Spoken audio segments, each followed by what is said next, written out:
观众朋友、网友朋友，大家好，我是付前少。据路透社报道，日本防卫省副大臣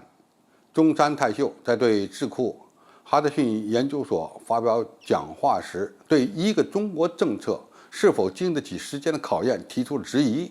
他在讲话中说：“所以我们必须把台湾作为一个民主国家来保护，觉醒吧，我们必须觉醒。”他的这个言论应该说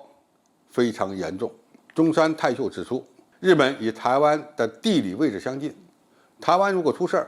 将影响日本冲绳，而当地呢又驻有美军及军舰。中山泰秀强调，中国在太空、飞弹技术、网络领域和力量以及传统武力的威胁与日俱增，并且称呢，中国有着侵略性的想法与意志。俄罗斯已经在日本声称拥有主权的领土和美国夏威夷附近加强了军事演习，中俄甚至有可能偷袭珍珠港。这位日本防卫副相首次提出了把台湾问题当作红线，把大陆发起武统看成是无法容忍的底线，铁定要努力介入台海问题。就算美国不介入，似乎日本自卫队也想介入。他的这个言论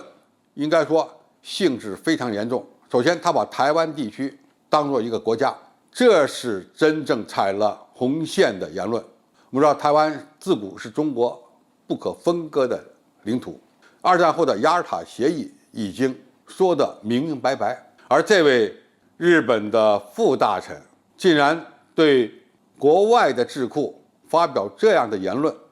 应该说是非常不得当的，其性质极为恶劣。而且他同时谈到，台湾地区距离冲绳比较近，一旦台海地区发生武装冲突，有可能波及到驻冲绳的美军和美军的家属。那么他通过这样的说法和言论，其实呢就又想把台海问题和美国、日本绑在一起。那么其目的何在呢？企图利用美国的力量和日本一起来干涉台海事务。这样的言论值得我们警惕。最近一段时间，日本的右翼分子，包括的一些政府官员，发表了一系列的极端言论，而且这些极端言论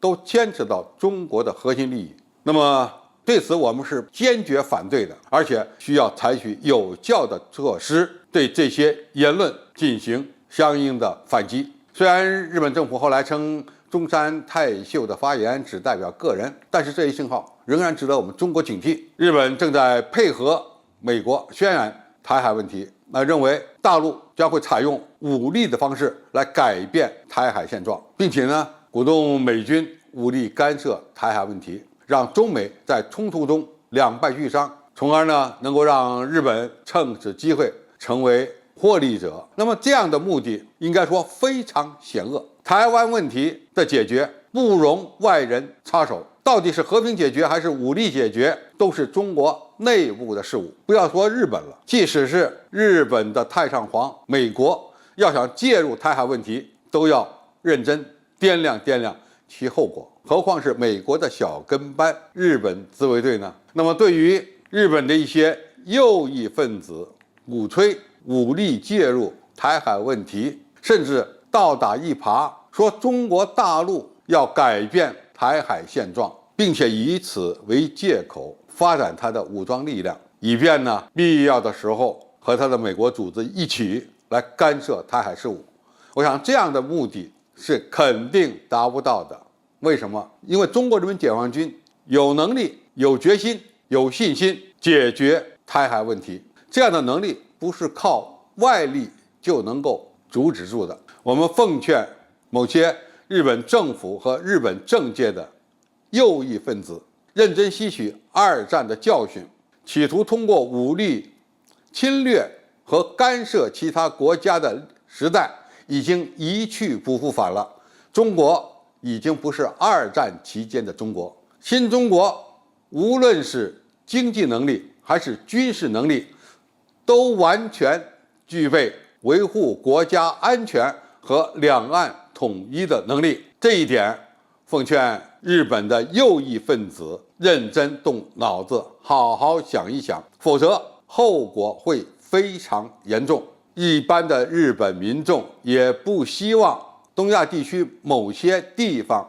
的战火会蔓延到日本本土，这样的话，后果将会非常严重。好，今天介绍就到这里，谢谢大家收看。感兴趣的朋友，我们可以在下面的留言区留言交流讨论。我们下期再见。